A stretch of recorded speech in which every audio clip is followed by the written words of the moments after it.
Well, hello. Hey, I finally got that to turn on. And I know what you guys are thinking. You guys who've been watching a lot of my videos, you're thinking, man, doesn't that guy have any fashionable clothes?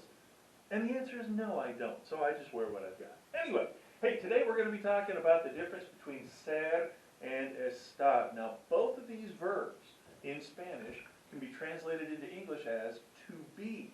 Yes, Spanish has two different verbs that mean pretty much the same thing as our one verb in English, to be.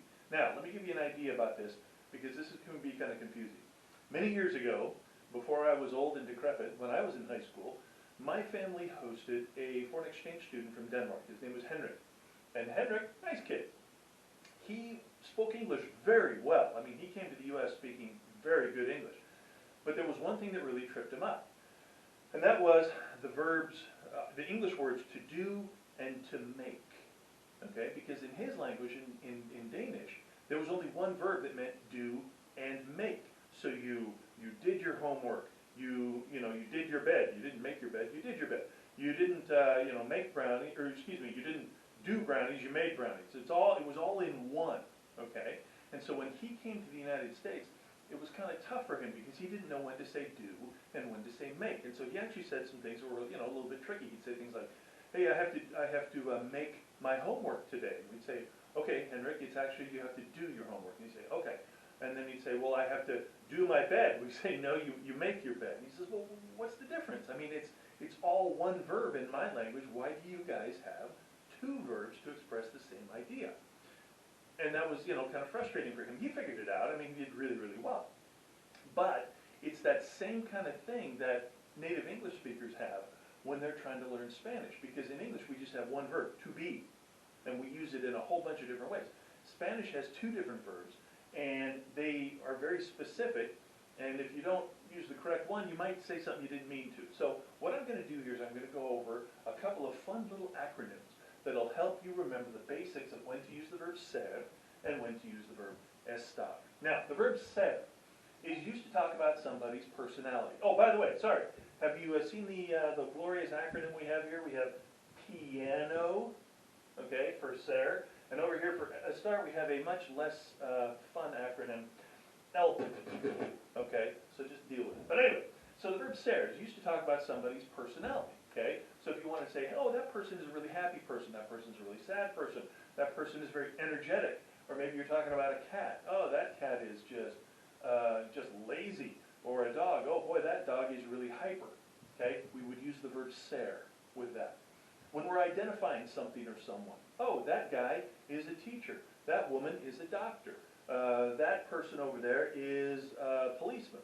Okay, or if we're saying, hey, whose is that? Oh, that thing is my, that dog is my dog. Okay, we're identifying them. We use the verb ser. When we talk about appearance, even though appearance can change, you can change the color of your hair, you can do all kinds of fun stuff. When you're talking about somebody's appearance, we use the verb ser, okay? And this also goes for things like, in my case, I'm very tall. Soy muy alto. I use the verb ser when I'm talking about my physical appearance, okay? If we're talking about somebody oh boy, that person is absolutely beautiful, okay? We use the verb ser. If we want to talk about the color of a car, oh hey, that car over there is blue. That's the appearance of that car. Now, we can paint the car, we can change the color, but right now it's blue, and so we would still use the verb ser. Okay? When you're talking about somebody's nationality, oh hey, he is Korean, she is Japanese, they are Argentines, we are Canadians, Americans, whatever. We use the verb ser, and that also works for items, not just people. So we could say, oh, that's a Japanese car. Oh, that's a Persian rug. That's Argentine beef, which is delicious, by the way. Okay, we would always be using the verb ser with that. And if you're talking about something's origin, where something is from, I am from California. I am from Roseville. We are from Kansas, something like that. Or where an item came from. You could say, oh, this food is from France. Okay. Oh, this car is from Italy, or something like that. Okay. We would use the verb ser with that also. Okay, now, move over here. We're going to talk about the verb estar.